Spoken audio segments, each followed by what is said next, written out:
Hello again, everybody. We're right here ready to go. Yes, indeed. Lance Russell for Corey Macklin and Dave Brown ready to go with another big win right here today. And, boy, we've got a goodie, too. Got a six-man match coming up a little bit later, Dave. I'm going to be looking forward to. We got the King going against prime-time Brian Lee in action here today, too. Also, want to bring everybody up to date. Several strange things going on in the USWA. We'll talk more about some of them later on. One of them, Brian Christopher, injured a few days ago in a match. He has a broken shoulder blade, a scapula is the correct term for it. It's going to be out at least 6 weeks. Don't know all that. We'll update that situation in the days ahead. Hope by maybe next week we'll have a more specific diagnosis on it, and that is what kind of prognosis and time and all that. But we're really sorry to say that Brian definitely is going to be out for a little while in there. Another incident, that's one of the bad news things. We just will get all the bad news out of the way. A match involving PG-13 and Rock and Roll Express in which senior referee Mark Curtis was in the corner of Rock and Roll Express. Randy Hales was in the corner of PG-13. It ended up in a very, very bad situation in which Randy did get hurt. You'll be seeing that a little bit later on, and I think you'll appreciate the severity of the situation. It was indeed a terrible situation, and it scared me to death back when I saw Randy and what had happened to him. But we'll get to that a little bit later on. We have a challenge coming out of Smoky Mountain Wrestling also with their champion and our champion, the King, and we'll be talking about that. Son of a gun, we've got a lot to talk about. We got a lot to look at because we got a bunch of matches lined up for you. We're going to take time out right here and now, and we'll be back ready to go with USWA Championship Wrestling in a moment.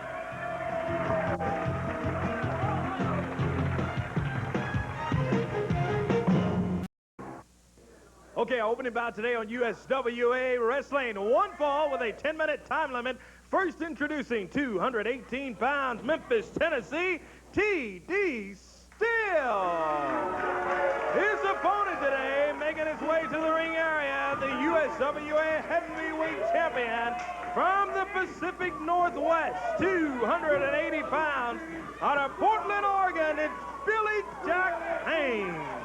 One fall, a 10-minute time limit. Bill Rush, the official referee, to Lance Russell and Dave Brown. I do not envy T.D. Steele being in there with the big guy from Portland, Oregon. I got to tell you, he is something that is absolutely, when he just looks over at you, you get nervous, or at least I get nervous. Billy Jack wears the USWA heavyweight title. He won the belt, and he's been able to hold it. By the way, at the beginning of the program, we talked about the injury to Brian Christopher. I think I neglected to mention that he was injured in a match against Billy Jack Haynes. Yes, it was. Billy Jack Haynes was the guy that Brian was in there with when the injury came about. We'll have a lot more details on it from the standpoint of when he's going to be able to come back and so forth. Look at Billy Jack going right to work. And as we've said about other wrestlers, he's the kind of guy that enjoys beating up on people in there, and he makes no bones about it. I guess that's the only thing you could say for him. It's no subterfuge. Whoa! Drop kick for a big 280-something pound guy to get up like that, Dave. A lot of powerful with that much weight behind it. When he get off the mat like that, he really put TD down on the mat hard. Oh, my goodness. Snapped him down. Russell, he can box, he can fight, he can do it all, Freddie. You can do all of those things, Billy Jack. Nobody's denying that. He was quite a boxer, as a matter of fact, before he took up wrestling as a career. And TD still trying to fight back. One thing you got to say, TD, a lot of guts, boy, I'll tell you. Sometimes that may not be the advisable thing. Look at this suplex, and Billy Jack straight up in the air and put him over. Took him about 6.5 feet up, straight up in the air, and then dropped him right down flat on the mat, right in the center. TD trying to shake the cobwebs away and get back on his feet. He does. He comes back at him, but Billy Jack has him up in the air and slams him down again. I really believe he has a position where he could go ahead and go for the pin, but he's failing to do that. It's not the first time we've seen that kind of lack of concern for somebody that he's rolling. I'm not saying you have to be all cheery. Here he goes. 1, 2, 3. Yeah, he did it finally. T.D. Steele gave him a go, but there's only so much he could do with the big guy. The USWA heavyweight champion, Billy Jack Haynes, he has the title. And as Dave said earlier, he's been successful in holding it. But after the match with Brian Christopher, the thing that bothered me about him is he seemed to be real happy that the injury had been sustained by Brian Christopher the way it was. He's the kind of guy who enjoys inflicting that kind of pain on people like Brian Christopher. Lance Russell, and all you ignorant Tennesseans out here, and y'all shut up! To me. Boy, I'll tell you, he's over to clean out the first 3 rows. No, I've earned respect.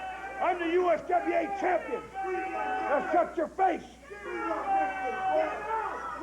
I told you, when I come in here, people are going to get hurt. Because I said pro wrestling's the toughest sport going today.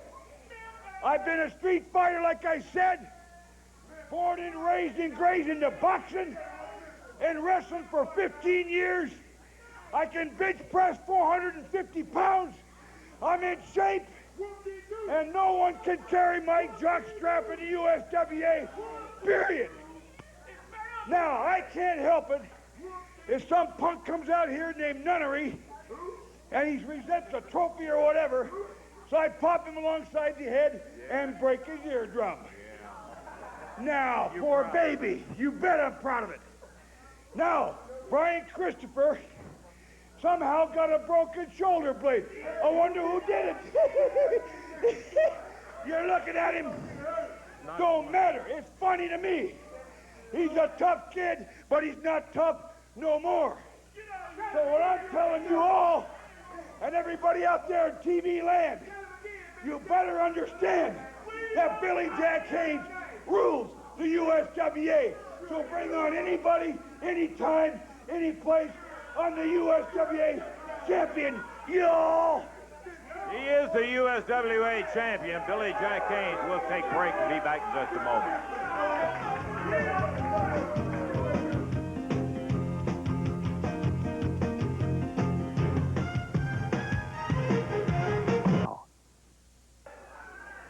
Yellow Jacket is in the ring right now, but his opponent, I want to get him by here just for a second if we can. Stephen Dunn. Stephen back in the USWA and got yourself a heavyweight title match, but against this very rugged, he was out here screaming a few minutes ago, Billy Jack Haynes. That's right, Dave. But, you know, first, I just want to say how great it is to be back in the USWA. It's been a long time coming. You know, me and my partner, Rex King, we got our start right here in the USWA. We've been all over the world with the WWF. But, you know, frankly, Dave, that's just too much traveling. I've made Tennessee my home. I bought a house out in Hendersonville. I'm here in the area now. I'm here to stay. I want to show all these great fans what Well Done's all about. We're here to win titles and do it for the fans. How about that, huh? Come on. As far as Billy Jack Haynes goes, he's a rough, tough competitor. He's about as tough as they've come. Me and him have tangled in the past. We've been up in Oregon, all over the place. Nobody comes tougher than Billy Jack Haynes. Let me tell you something. What he did to Brian Christopher cannot go unchecked.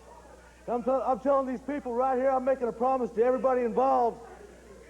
Oh, here we go. Now, come on. He didn't interfere with your interview time. It don't matter. I'm the champ. I make my own time. Now, you're out here running your mouth. You obviously didn't listen to Billy Jack Haynes. I said nobody, and nobody can carry my jockstrap in the USWA. Hey, look. We got a match signed, Billy Jack Haynes, but it ain't right now. I got business in the ring. Oh, what you're telling me? Oh, what you're telling me, then it's not right now. No, you know we got title matches signed. Oh, all right. Then I'll go ahead and take off. It's not right now. Man, Stephen Dunn rolled in the ring. Now, I'll show this other punk he's going to carry my jockstrap. What is this? Come on, Billy Jack, we got the match. Well, it looks like Billy Jack is going to take over the match from the Yellow Jacket. Dunn with a great drop kick puts him down. rolls him down to the mat. Another drop kick. Stephen Dunn in control. Billy Jack Haynes rolls out of the ring. Whoa! Well, Mr. Champion, this may not be quite as easy as you thought it was going to be, huh? Yeah. So, you decided it was a good time to get away, huh? I don't know where you come from. Why don't you get your butt back to WWF? I rule the USWA. Little different story, Dave. You know, well, we'll talk about it in a minute. Oh, the Yellow Jacket jumps Stephen Dunn from behind. What's he thinking? My goodness, he's just watched Stephen Dunn get the upper hand over Billy Jack Haynes. Look at that snap. Oh, my goodness. You know, that's got to give Billy Jack some second thoughts about this title match coming up this week. I think even more important than that, it's got to give Billy Jack some thoughts about the title match coming up this week. He found out this guy is not going to just lay around and let him beat on him, and that he's got some tough competition ahead of him. No doubt about it. Yellow Jacket, boy, he made a mistake when he jumped Stephen Dunn from behind. Stephen Dunn has not let up on him yet. Count of 1, 2, and it's over. Stephen Dunn gets a victory, and a psychological victory over Billy Jack Haynes. Maybe one of the bigger days for Stephen, and we'll take time out. Be back. We've got some great show coming for you.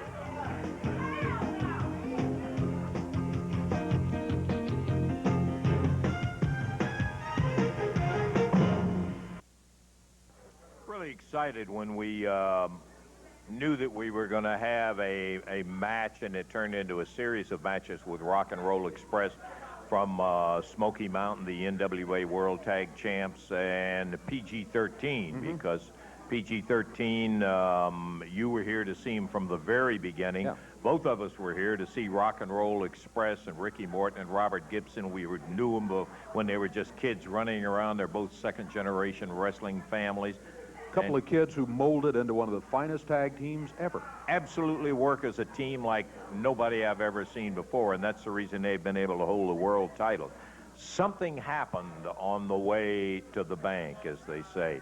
Rock and Roll Express, and we've got a theory which we'll save and tell you a little bit later about what happened on it with PG-13 and everybody else. But right now, what we want you to do is go back with us. Randy Hales, I don't think it's any secret.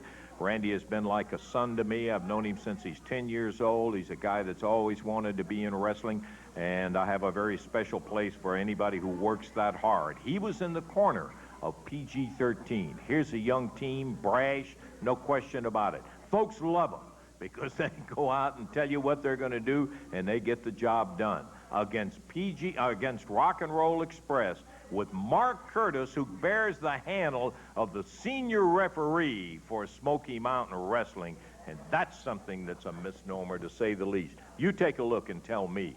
Watch. For that stuff. Rock and Roll Express reversal here. There it is. That's it. Dribble in. He got it. He got it. What an amazing turn of events. J.C. Ice went right over the top, rolled him up for a pin, and now Mark Curtis kicking and stomping on Randy Hales. Oh, no, he's got a spur. Ricky Morton got a spur off the boot of Mark Curtis. And Ricky just ripping him with that. Boy, that's terrible. And Bill Rush, the referee, is down. They busted open Wolfie D.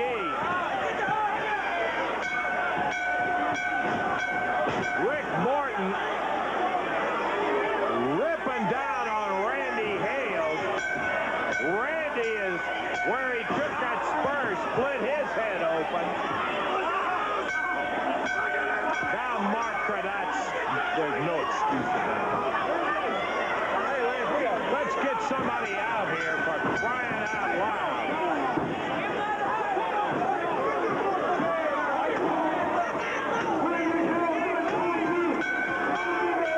Robert Gibson beating away on J.C. Ice.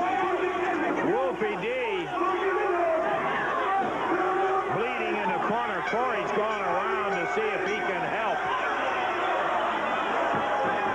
Randy out, Rick Morton kicking at him. Why don't you guys grow up?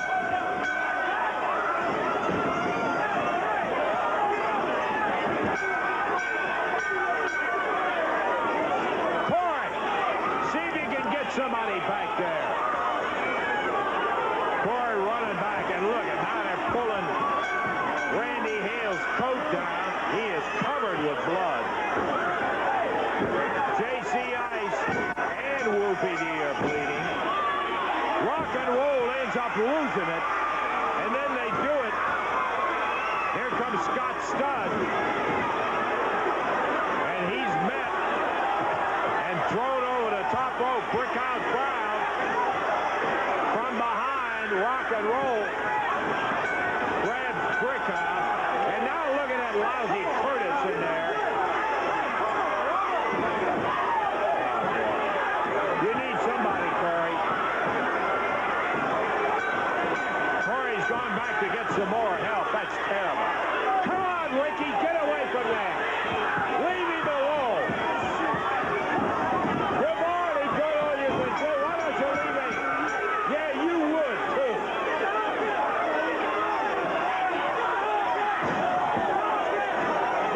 And here comes back in the ring J.C. Ice, and Ricky Morton has got that spur from Mark Curtis's boot.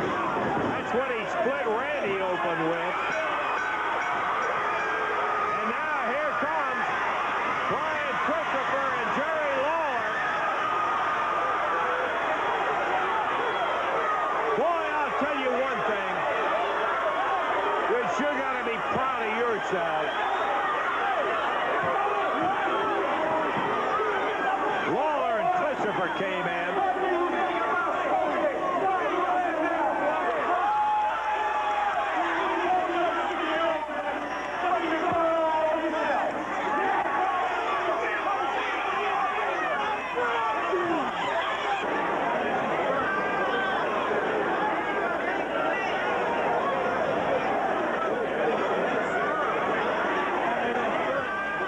That's the first aid personnel that are in there tending to Randy. Randy looked like Dave. He absolutely had been in a horrible car wreck. He was just, well, you saw the amount of excessive beating the Rock and Roll Express and Mark Curtis in particular. And one of the things that scared me to death was when I went back to the first aid room and I was talking to the ambulance people who were there. And they had told me Randy's blood pressure was like 140 over something in there, and boom, just that quick, it dropped 30 points down to 110. And it was one of those things that I've seen a lot of matches, seen a lot of guys get beat up, and you have too, Dave, by the bunches of them. But when it's somebody who is personally involved with it, it's a little bit different. And the circumstances. And that's Randy's what I not a wrestler, for heaven's sake. I mean, and Curtis.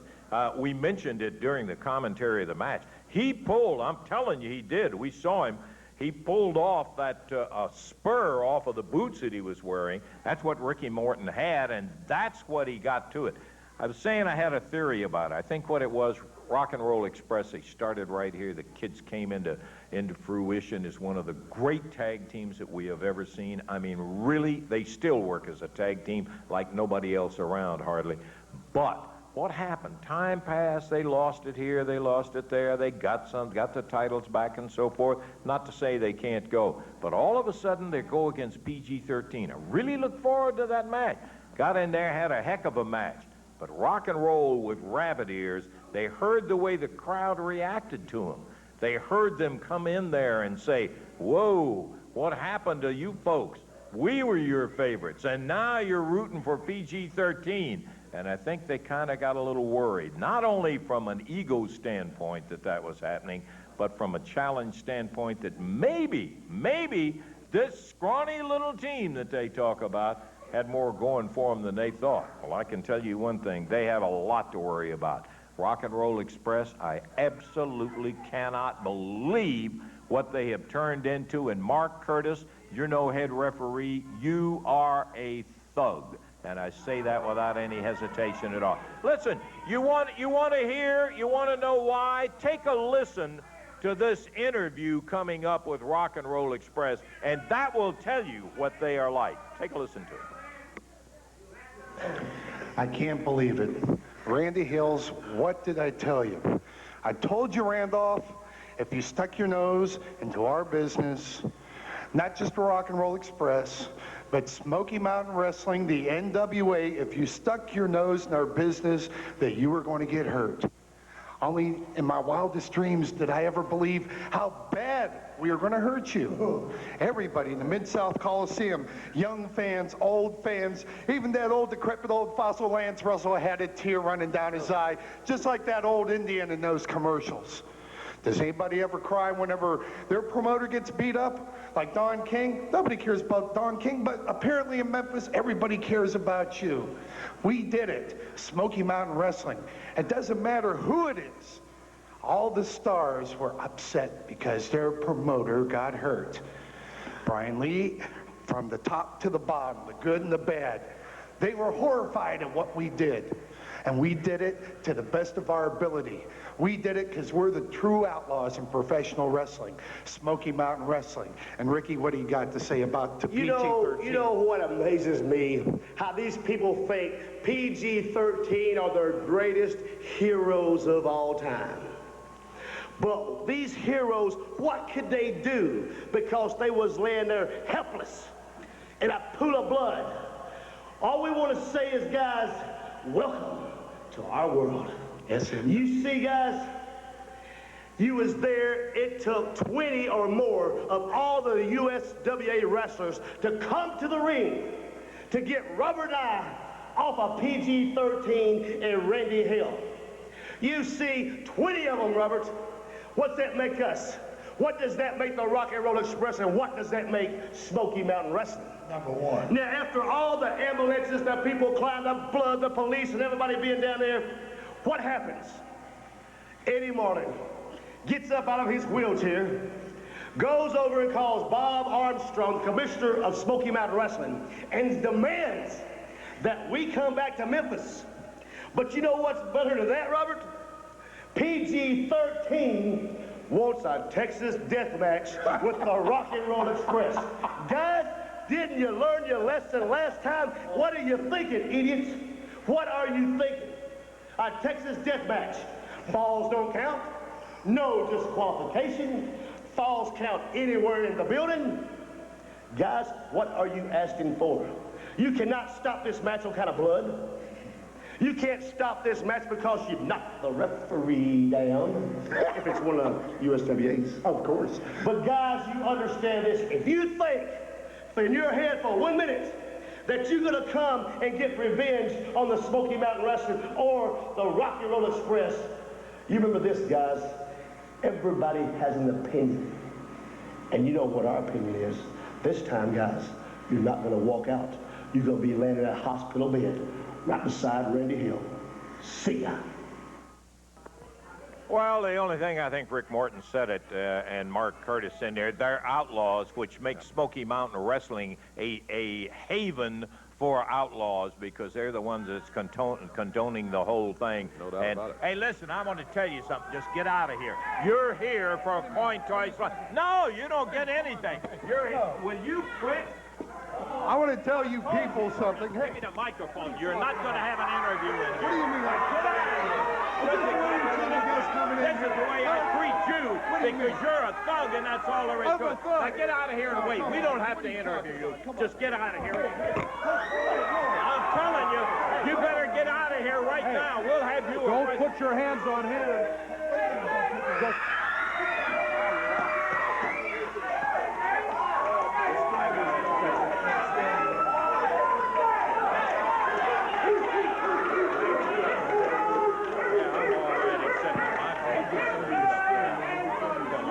Just no excuse of that.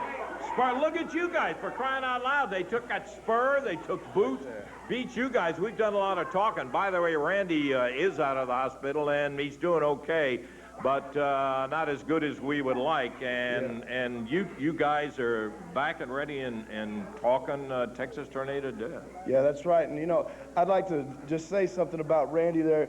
You know, a lot of people, they watch Randy come out on this television show, and they think all Randy is just the big, tall, skinny guy that comes out here and runs people off and finds them and, you know, gets shoved down occasionally maybe or something like that. But there's another side that you know and that he knows, and that is one of the nicest guys I've ever met in my whole life, man, in my whole life. Randy Hales will give you the shirt off of his back if he likes you. Now, see, when JC and myself, when we go out there and we get busted open, it's a little different, man. You know, we kind of expect to get hurt. We expect things like that to happen to us. But when you see Randy Hales laying there in a puddle of blood, man, you can't help but to feel sorry for the guy. I ended up taking him to the hospital. As you know, they said his blood pressure had dropped 30 points, man. You know, the guy could have hemorrhaged. He could have, you know, did anything. This guy helps everybody in this company, man. He works 24 hours a day, 7 days a week for all of us here that work for this company. He dedicates his life to professional wrestling. His phone's ringing off the wall all day long. He eats, breathes, sleeps professional wrestling. And for a guy like that to get that kind of treatment is just totally wrong, man. It really bothers me. I gotta interrupt you here, Wolfie, to say this, that outside of Dave, which is one of the major reasons that I came back to work, and I'm delighted to be back here, Randy Hales is one of the reasons that I came back working too. Straight shooter and a guy just as honest as the day is long, and he's the kind of guy you love to call a friend. That's right, he sure is. I want to send a message to the Rock and Roll Express because I know what they're thinking right now is that, man, they are on top of the world. They're walking tall and they're loving what they did. I just want you to think. I want you to get Tommy Rich's phone number or Doug Gilbert's phone number. I want you to call them up, Ricky Morton, Robert Gibson, and I want you to ask them, hey, bro, what happens when you get PG-13s back against the wall? Tommy Rich is going to tell you that it hurt real bad. He put my eye out, if you'll remember. Yes, but an eye for an eye, a tooth for a tooth. You ask him what it felt like when we threw that arm over that rope, and I took that ball back, and whoo, I whacked him right across there and broke it in 2 places. You ask him what it felt like to walk around in a cast, Ricky Morton, because something real bad is going to happen to you, and I promise. JC, it was not a pleasant experience meeting with the Rock and Roll Express and all that happened in there, but I've seen you guys get even before. That's right, Lance, and you know, this ain't my first rodeo. I've been around violence all my life because everybody in the world knows that Bill Dundee is my father, and he come home a many a week with black eyes, busted lips and mouth and head. But you see, he's a wrestler. Randy Hale isn't. And last week, in the middle of that ring, man, it looked like something out of a Vietnam clip. Man, it was the most unreal thing. There was blood this deep, man. So what we done is we went to Eddie Marlin. We said, Eddie Marlin, we want a match with the Rock and Roll Express. We want a Texas death match. But we ain't in Texas. I don't want to call it a Texas death match no more. I want to call it a Boys in the Hood death match. That's what I want to call it, because this is my hood. And when you come to our hood, rock and roll, it's time to pay. So you see, it all started out as a wrestling match. Yeah. And J.C. Ice and Wolfie D defeated the Rock and Roll Express in a wrestling match to prove that we was in the 90s. But now it's gone to the ego. Now they got to take it personal. Now when they get a man down, they got to beat you. But you see, Jamie Dundee and Kelly Wolf are tired of punks running over us trying to make names off of PG-13. So this week, Rock and Roll Express, you may have defeated more teams than us. You may have been around 10 years longer than us. You may have won more titles than us. But this ain't nothing about titles, nothing about nothing. This is personal. This is J.C. Ice, Jamie Dundee, Kelly Wolf, Wolfie D against you, Ricky Morton, and Robert Gibson in a Boys in the Hood death match. And I promise to my mother, and you can ask Tommy Rich and Doug Gilbert about when you mess with our mothers. I promise on my mother, Rock and Roll Express is going out in an ambulance, and the boys from the hood are hip-hopping all the way back to the hood. They mean it, I'll tell you that. We're going to take time out. Got great action coming up with the King and primetime Brian Lee a little bit later.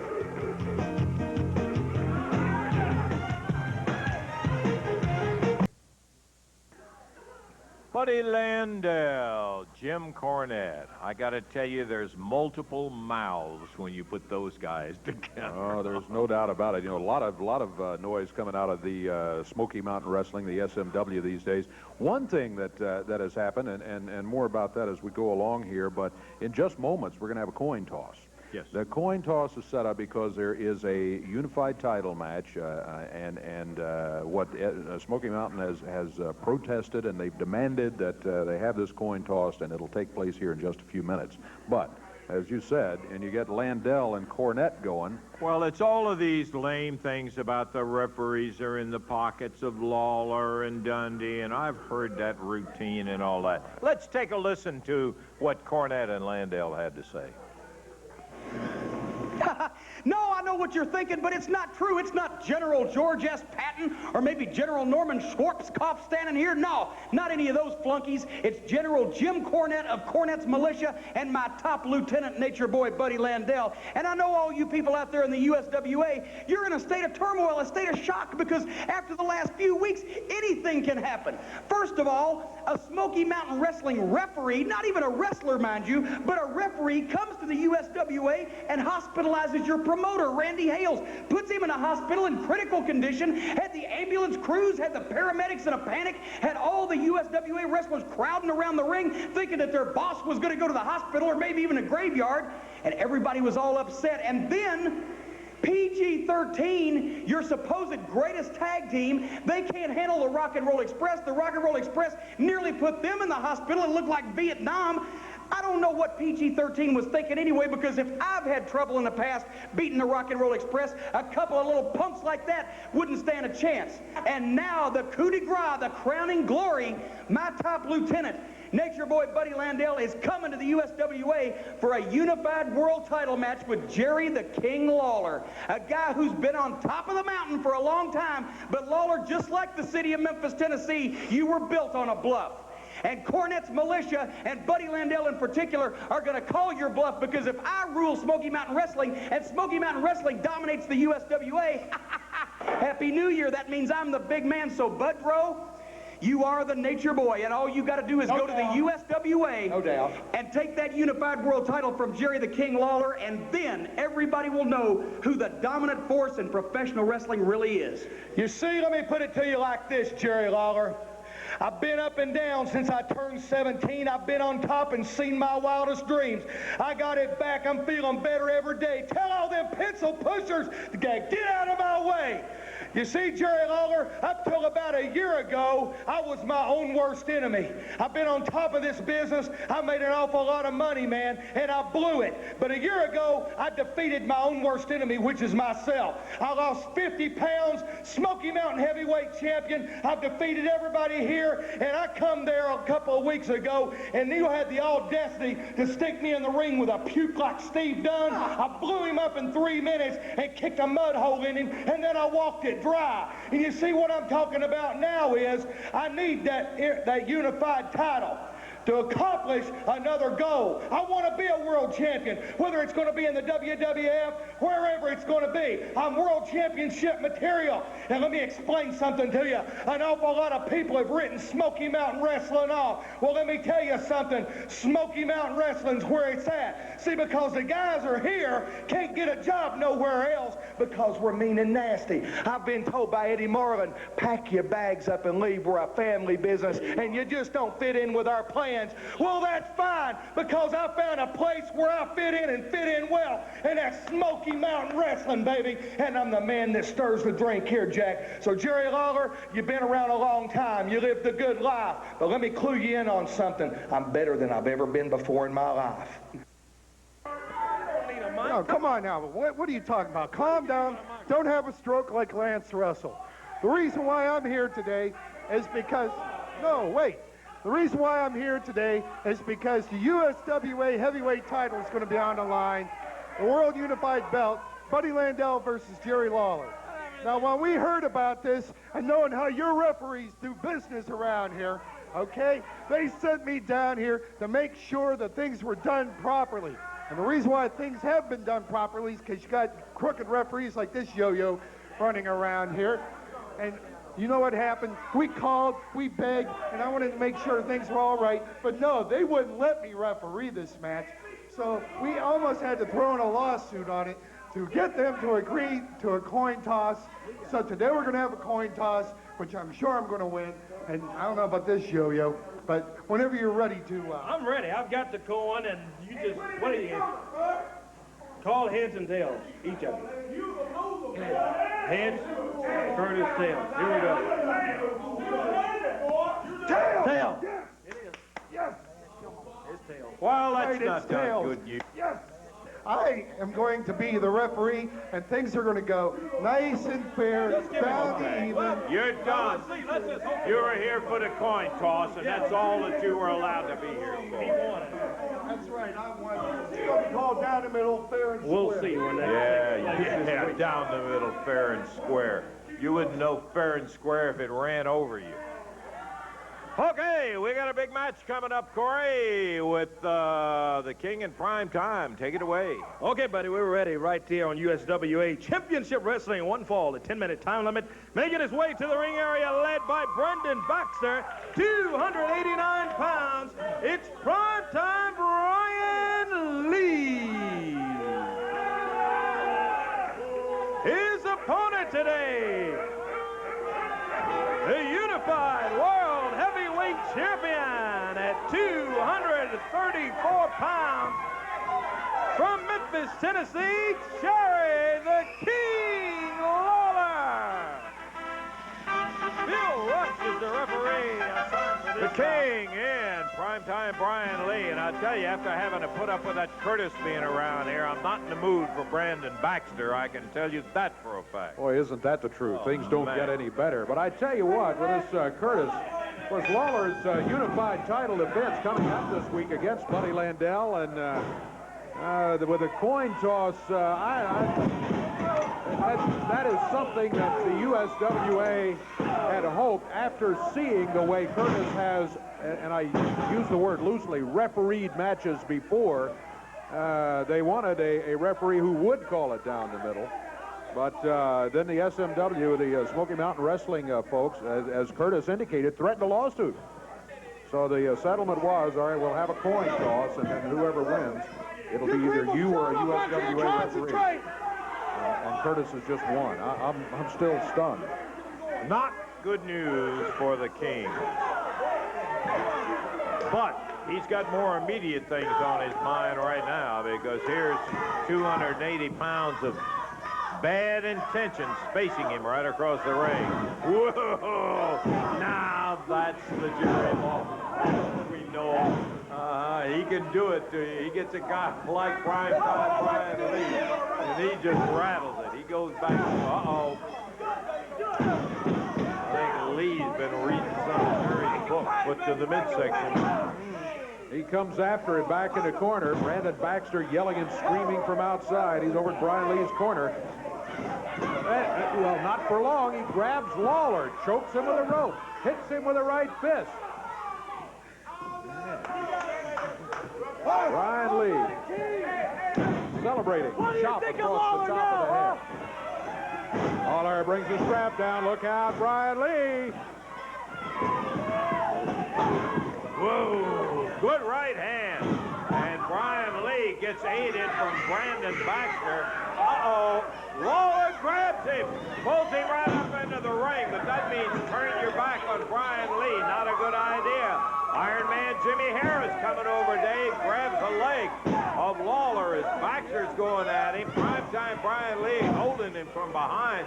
He needs some help out there. Ring the bell, it's about time. Crying out loud. You got three of them jumping on Lawler. Here comes PG-13. Hubcaps and all, and that's a little help. Yeah, 3-on-1. I guess he needs help. We've got to take time out here, and we're going to be back in just a moment.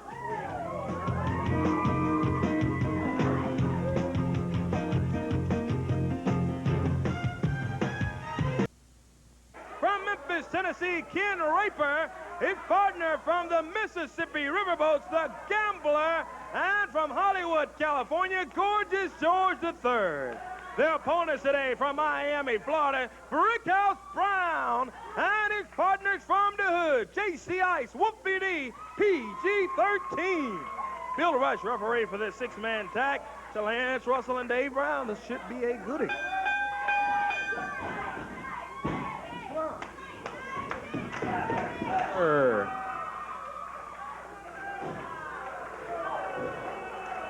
Wolfie took a shot to the side of the face of the Gambler. Gambler wrapping up the left arm, wrapping it tight. Reversal by Wolfie D. Goes for the headlock. And 6 of them in the ring. Not all at the same time, we hope, but that's the way they end up a lot of times in a six-man. That's Gorgeous George III in there. Look at this, Wolfie D having to battle both of them, but he does it, a double flip. Whoa. JC Ice, Brickhouse join him in the ring, and the 3 opponents are outside where Uptown Karen is trying to tell them how to go take care of these guys. She got them fired up, and here they go, back in the ring. The Gambler in with JC, but Wolfie's the legal man. Here's a tag on Ken Raper. Ken Raper stepping up towards Wolfie D. PG-13, Brickhouse. Good pairing right there. Single leg, and Wolfie drops down. Ken Raper turns him over to Brickhouse.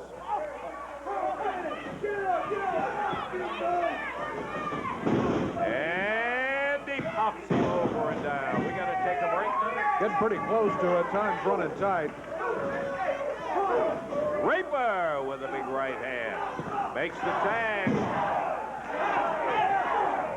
Here comes the Gambler back in. And Brick with the cross. And here it is. I'll tell you what. We've got another break we're going to have to take, and we're going to be back in just a moment.